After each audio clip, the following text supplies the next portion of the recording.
pemainnya kurang lebih 8,8 juta masyarakat Indonesia, yang mayoritas para pemainnya adalah kelas menengah ke bawah. Kepala Kantor Komunikasi Kepresidenan atau yang mewakili, Gubernur Bank Indonesia atau Keuangan, dan seperti apa kampanye dan edukasi pencegahan judi online 138 dan bertugas sebagai marketing promosi gift pada akun. Rekan-rekan media sekalian yang saya hormati, baru saja pemerintah dalam hal ini kementerian lembaga yang terkait bersama TNI, kemudian Polri, Kejaksaan, BSSN, kemudian Bank Indonesia, OJK, dan PPATK telah menindaklanjuti hasil capaian dari Des Penanganan Judi Online serta Des Keamanan Cyber dan Perlindungan Data. Rekan-rekan media sekalian, bahwa judi online kondisinya saat ini memang sudah cukup meresahkan, mengkhawatirkan, dan darurat begitu. Bapak Presiden pada beberapa kesempatan telah menyampaikan bahwa perputaran judi online yang ada di Indonesia ini telah mencapai kurang lebih 900 triliun rupiah di tahun 2024. Pemainnya kurang lebih 8,8 juta masyarakat Indonesia, yang mayoritas para pemainnya adalah kelas menengah ke bawah. 97.000 anggota TNI Polri dan 1,9 juta pegawai swasta yang bermain judi online. 80.000 pemain judi online yang usianya di bawah 10 tahun. Dan angka ini diprediksi akan terus bertambah jika kita tidak melakukan upaya-upaya yang masif di dalam memberantas judi online ini. Masifnya jumlah judi online ini dapat dipahami karena judi online menurut pakar cyber security itu dapat mendatangkan hormon endorfin yang membuat pemainnya merasakan perasaan senang dan bahagia ketika berhasil memenangkan salah satu permainan judi online ini. Padahal kemenangan itu memang sudah diatur oleh operator-operator judi online agar deposit dananya semakin besar. Ketika depositnya sudah besar, dipastikan pemain akan kalah dan kehilangan uangnya. Artinya apa? Bahwa sebetulnya judi online saat ini itu sudah seperti wabah. Seperti penyakit menular yang menjangkit berbagai kalangan, dari kalangan tua hingga anak-anak. Nah, tentu saja sekali lagi dari fakta dan kondisi yang sudah sangat meresahkan dan mengkhawatirkan dan darurat ini, selanjutnya Des judi online telah dan akan terus melakukan upaya-upaya penindakan dan penegakan hukum, memotong dan memblokir situs-situs judi online, termasuk penelusuran dan pemblokiran aliran dana, serta melakukan kampanye dan edukasi publik untuk pencegahan judi online. Dari sisi teknis memang nampak sangat mudah untuk mengidentifikasi maupun melakukan pemblokiran terhadap situs-situs judi online. Namun dari hasil evaluasi kita, bahwa kemudian banyak operator yang melakukan domain switching, artinya mereka dengan mudah mengganti nama domain yang telah diblokir tersebut, sehingga selanjutnya langkah pemblokiran akan kita lakukan dengan lebih agresif. Dari hasil rapat DES pada hari ini, ada 3 hal prioritas yang akan ditindaklanjuti segera di dalam upaya pemberantasan judi online. Yang pertama adalah DES gabungan akan bekerja sama dengan platform-platform teknologi dan penyelenggara jasa internet untuk melakukan pemblokiran secara sistematis. Yang kedua, DES gabungan juga akan terus melakukan penegakan hukum dan penelusuran aliran keuangan judi online. Kita akan upayakan koordinasi hukum lintas negara dengan menyasar aktivitas pencucian uang untuk memudahkan penindakan. Yang ketiga, DES gabungan juga akan memasifkan kampanye dan edukasi publik tentang bahaya akibat daripada judi online. Bahwa slot atau judi online itu adalah penipuan. Masyarakat selama ini ditipu oleh para operator judi online.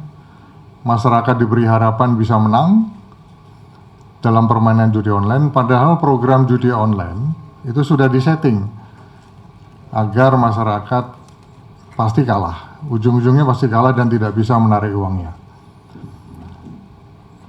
3 hal inilah yang tadi kita putuskan dan akan segera ditindaklanjuti oleh seluruh kementerian lembaga, TNI, Polri, Kejaksaan, BSSN, Bank Indonesia, OJK, dan PPTK yang secara keseluruhan hadir pada kesempatan rilis pada siang hari ini.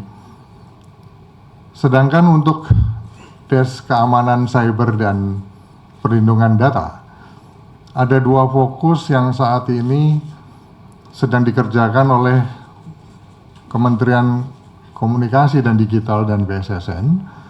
Yang pertama adalah melakukan perkuatan keamanan website milik pemerintah, termasuk Pemda dan lembaga pendidikan.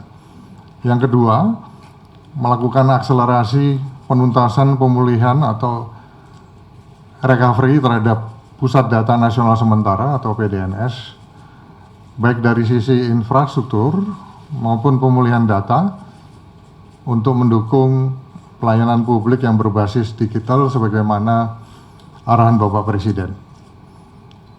Saya kira itulah beberapa hal yang dapat saya sampaikan. Selanjutnya saya persilakan dari Ibu Menteri Komdigi untuk menambahkan, juga nanti dari Dikti, Kemenak, kemudian dari Polri, dari Kejaksaan, termasuk dari OJK untuk menambahkan. Saya persilakan.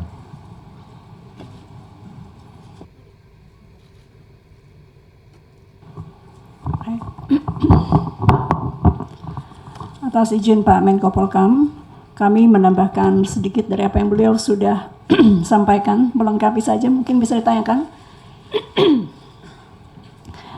DES judi online di bawah pimpinan Menko Polkam itu rapat pertama tanggal 4 November, kita lihat sampai 19 November untuk situs-situs yang ditutup sudah 104.819, itu kalau dihitung dari 4 November, kalau kita hitung dari tanggal 20 Oktober atau pemerintahan baru, itu angkanya sudah di 380.000 sekian.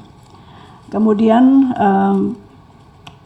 untuk permohonan pemblokiran rekening bank untuk bulan November saja, yaitu wilayah kerja DES judi online ini, kami sudah mengirimkan 651 permohonan untuk kemudian rekening bank ini ditindaklanjuti atau diblokir. Jadi sebagaimana teman-teman ketahui bahwa situs satu hal lain adalah rekening. Jadi kalau situs seperti tangannya, rekening ini seperti nadinya. Jadi ini juga yang sedang kita galakkan dan giatkan bekerja sama dengan OJK dan juga perbankan, dalam hal ini Bank Indonesia. Teman-teman, mungkin kita ingin lihatkan halaman berikutnya agar lebih bersemangat lagi, teman-teman di industri bank juga untuk membantu. Kami memantau salah satu yang paling banyak adalah Bank BCA, Bank BRI, Bank BNI, Mandiri, Niaga, BSI, Danamon, dan lain-lain. Artinya sekali lagi kerjasama yang kuat dengan perbankan akan sangat dibutuhkan karena sekali lagi nadi dari judi online ini ada justru di rekening atau aliran dana. Kita lihat di e-wallet karena ini juga banyak pertanyaan teman-teman terkait e-wallet. Kami juga dalam kesempatan ini menggunakan waktu di depan teman pers juga untuk meminta kepada teman-teman e-wallet yang memang disinyalir platformnya dipakai, banyak dipakai untuk giat judi online. Teman-teman di Dana, GoPay, OVO, link aja. Ini kami sudah komunikasi juga untuk kemudian terus menurunkan di e-wallet mereka masing-masing. Di halaman berikutnya yang kita sudah lakukan juga, kalau teman-teman buka aduankonten.id saya lupa minggu lalu kurang lebih, kita sudah melaporkan setiap hari jumlah situs yang di take down. Jadi kalau sebelumnya tidak setiap hari, sekarang teman-teman kalau yang di IG saya bertanya sudah berapa, sebetulnya bisa langsung dilihat di aduankonten.id. Kemudian juga teman-teman bisa melaporkan di aduannomor.id untuk melaporkan nomor rekening. Kemudian juga teman-teman bisa masuk ke cekrekening.id. Sekali lagi Kemkom Digi tidak mungkin bisa melakukan sendiri pemantauan dan ini akan sangat membantu jika teman-teman juga mengirimkan aduan. Meskipun tentu kami minta maaf kalau kecepatan kita men-take down mungkin tidak sebagaimana yang diharapkan teman-teman karena satu dan lain hal yang nanti saya akan jelaskan. Akun-akun Instagram ini juga yang kami coba tayangkan kepada teman-teman karena banyak juga tuntutan Pak Menko bahwa mana akun yang di take down. Untuk yang besar-besar yang ratusan ribu sampai yang puluhan ribu ini kami tampilkan beberapa yang sudah di take down. Lanjut di yang berikutnya. Lanjut, termasuk ini yang juga banyak sekali aduan masuk untuk teman-teman ketahui bahwa pemerintah dalam hal ini Kemkom Digi dalam rangka menutup situs ataupun juga aplikasi kadang-kadang harus berhadapan juga dengan tuntutan balik. Nggak apa-apa kita hadapi, kalau memang itu aduan dari masyarakat kita akan tutup dan kita siap berhadapan jika digugat. Kita akan jelaskan kenapa situs-situs ini kita sinyalir terkait dengan giat judi online. Ini di halaman berikutnya. Demikian juga dengan keyword. Banyak sekali masukan dari masyarakat mengenai keyword yang masih bisa dibuka. Kami sudah melakukan pemblokiran terkait keyword dari 4 sampai 20 November, ini usia dari DES ini, mencapai 1.361 kata kunci di Google dan 7.252 kata kunci di Meta. Kenapa tidak bisa secepat yang kita inginkan terkhusus untuk di platform-platform perusahaan-perusahaan teknologi besar ini, tadi sebagaimana disampaikan oleh Pak Menko, kami tidak bisa sendiri menghapus keywordnya. Kami sudah bersurat ke Google, kami juga sudah bersurat ke TikTok, kami juga sudah bersurat ke Meta untuk bekerja sama menghapus keyword-keyword tersebut. Mereka mengikuti guidelines dari perusahaannya masing-masing. Ini yang kita sedang dorong, minta untuk mereka juga ikut hukum yang berlaku di Indonesia. Sebagaimana kita tahu, judi mungkin di negara lain tidak melanggar, tapi Indonesia melanggar. Jadi kalau memang dibukanya dari Indonesia keyword tersebut, kita minta itu juga untuk tidak bisa muncul di keywordnya. Dengan demikian, langkah-langkah berikutnya, Pak Menko, teman-teman sekalian, kami laporkan adalah menggiatkan kembali komunikasi dengan perusahaan-perusahaan teknologi, perusahaan-perusahaan operator seluler, perusahaan-perusahaan internet service provider. Nanti siang kami tugaskan Dirjen Aptika untuk bertemu dengan perusahaan-perusahaan tersebut. Dari kami singkatnya itu, terima kasih. Wassalamualaikum warahmatullahi wabarakatuh.